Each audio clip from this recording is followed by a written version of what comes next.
मुसलमानों पर भी पहुंची हैं, कोई शक नहीं। आखिर गज़ा में मुसलमान थे। रसूलुल्लाह सल्लल्लाहु अलैहि वसल्लम के सहाबा पर तकलीफ पहुंची है। अब वो तकलीफें क्यों पहुंची हैं, कुरान मजीद में दो मौके जिक्र है, मैं आपके सामने रखना चाहूँगा। जंगे ओहद का मौका। जंगे ओहद के मौके पर रसूलुल्लाह सल्लल्लाहु अलैहि वसल्लम ने कुछ लोगों को मुकर्रर किया और कहा कि ये एक रास्ता है जिस पर से मुशरिकीन मक्का हमलावर हो सकते हैं। अब उन लोगों को रोकने के लिए तुमने ये जगह नहीं छोड़नी। अगर तुम ये देखो कि हमें फतह मिल गई है और हम दुश्मन का पीछा कर रहे हैं, फिर भी तुमने ये जगह नहीं छोड़नी। और अगर तुम ये देखो कि हमारी लाशें परिंदे गिद्ध ले जा रहे हैं, हम शिकस्त खा चुके हैं, फिर भी तुमने ये जगह नहीं छोड़नी।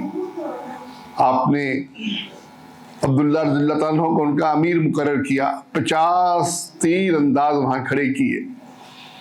जब मुसलमानों को फतह मिलने लगी तो उन्होंने उस जगह को छोड़ दिया, और उस जगह को छोड़ने की वजह से पीछे से खालिद बिन वलीद जो मुशरिकीन मक्का के सरदार थे, उन्होंने पीछे से हमला किया और मुसलमानों को सख्त तकलीफ पहुंचाई। मुसलमान शहीद भी हुए, रसूलुल्लाह सल्लल्लाहु अलैहि वसल्लम जख्मी भी हुए। अल्लाह ताला इरशाद फरमाता है कि ये क्यों हुआ, हत्ता इज़ा फशिलतुम व तनाज़अतुम फिल अम्र व असैतुम मिन बादि मा अराकुम मा तुहिब्बून। ये इसलिए हुआ कि तुमने इख्तलाफ किया, अपने अमीर की बात को नहीं मानी, तुमने अपने नबी की नाफरमानी की और तुमने वो दर्रा छोड़ दिया। तुम्हें जो ये तकलीफ पहुंची है इसलिए पहुंची है कि तुमने अल्लाह के रसूल की नाफरमानी करते हुए अपने अमीर अब्दुल्ला की बात को नहीं माना, इसलिए हमने ये तुम पर ये मुसीबत आई है।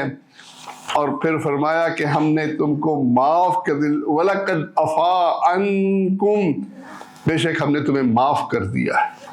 माफी की खुशखबरी दे दी, लेकिन बताया कि तुम्हारे ऊपर जो दुनिया की तकलीफ आई है, तुम्हारे अंदर जो शहादतें हुई हैं, इसकी वजह भी तुम्हारा अमल है। ऐसे ही जंगे हुनैन के मौके पर सूरह तौबा के अंदर इसका जिक्र किया। जंगे हुनैन में मुसलमान बहुत ज्यादा थे, मक्का फतह हो चुका था, मक्के के मुसलमान साथ शामिल हो चुके थे।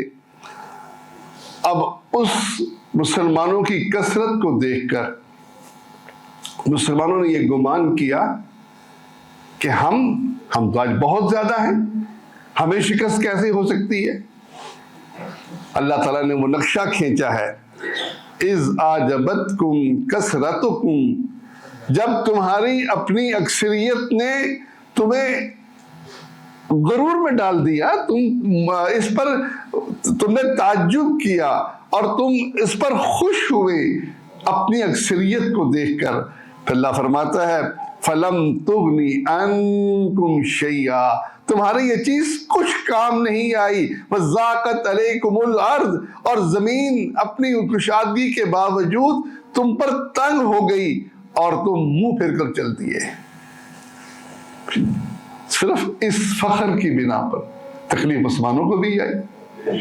अब ये तकलीफ क्यों आई और इस तकलीफ के बाद सहाबा का तर्ज अमल क्या हुआ? उनके अंदर खशियत पैदा हुई, उनके अंदर आखिरत की फिक्र पैदा हुई, अल्लाह के साथ ताल्लुक पैदा हुआ, ताल्लुक मजबूत हुआ। इसलिए हम उनकी तकलीफ को आजमाइश समझते हैं। और यही तकलीफ मुनाफिकीन को पहुंची। वह मुनाफिकीन भी बाज मौजूद थे और बाज मौजूद नहीं थे, तो उनके मुसलमान भाई, उनके खानदान के लोग मौजूद थे। उन्होंने बातें की और कहने लगे कि अगर हमारे भाई हमारे पास होते तो वहां कत्ल ना होते। अब उनको ये वाकया उनको अल्लाह के करीब करने की बजाय अल्लाह से दूर कर रहा था, और जब अल्लाह से दूर कर रहा था तो मुनाफिकीन के लिए अजाब हुआ, सहाबा के लिए आजमाइश हुई। क्योंकि मोमिन की शान भी अजीब है। رسول اللہ صلی اللہ علیہ وسلم فرماتے ہیں اس کو کانٹا چبھتا ہے، اللہ اس کے گناہ کو معاف کرتا ہے۔ یعنی مسلمان کو تکلیف پہنچتی ہے اور اس تکلیف پر اس کا درجہ، اس کا گناہ دور ہوتا ہے۔ بخار کو آپ صلی اللہ علیہ وسلم فرماتے ہیں برا مت کہو، یہ آدمی کو گناہوں سے اس طرح پاک کرتا ہے جس طرح آگ کی بھٹی سونے کو صاف کرتی ہے، سونے کے میل کچیل کو جس طرح آگ کی بھٹی صاف کرتی ہے، ایسے مسلمانوں کا بخار مسلمانوں کو گناہوں سے پاک صاف کرتا ہے۔ تو یہ صحابہ کو، یہ اہل ایمان کو تکلیف پہنچے اور وہ اہل ایمان کو اللہ کے قریب کر دیں تو یقیناً یہ آزمائش ہے۔ اور اگر آدمی اللہ سے دور ہو جائے، وہ شور مچائے اور اس کے اندر کوئی تبدیلی نہ آئے، وہ اللہ پر ایمان نہ لائے، ایمان لانے والے بہت ہیں، غزہ کے حالات کو دیکھ کر بھی لوگ ایمان لائے اور یہ لاس اینجلس کی آگ کو دیکھ کر بھی لوگ ایمان لائے، ان کے لیے آزمائش ہے، ان کے لیے اللہ نے تبدیلی کا سبب بنایا۔ غزہ کے حالات کو دیکھ کر کتنے لوگ ہیں جنہوں نے قرآن مجید کو پڑھا اور قرآن مجید کو پڑھنے کے بعد ان کو پتہ لگا کہ دین اصل یہ ہے اور وہ تبدیل ہوئے۔ تو یہ آزمائش ان لوگوں کے لیے ہے، چاہے یہ آگ ہو، چاہے مسلمانوں پر آنے والی مصیبت ہو، جو اللہ کے قریب ہو جائیں، اپنی خطاؤں کا اقرار کریں اور آئندہ کے لیے اپنی اصلاح کریں۔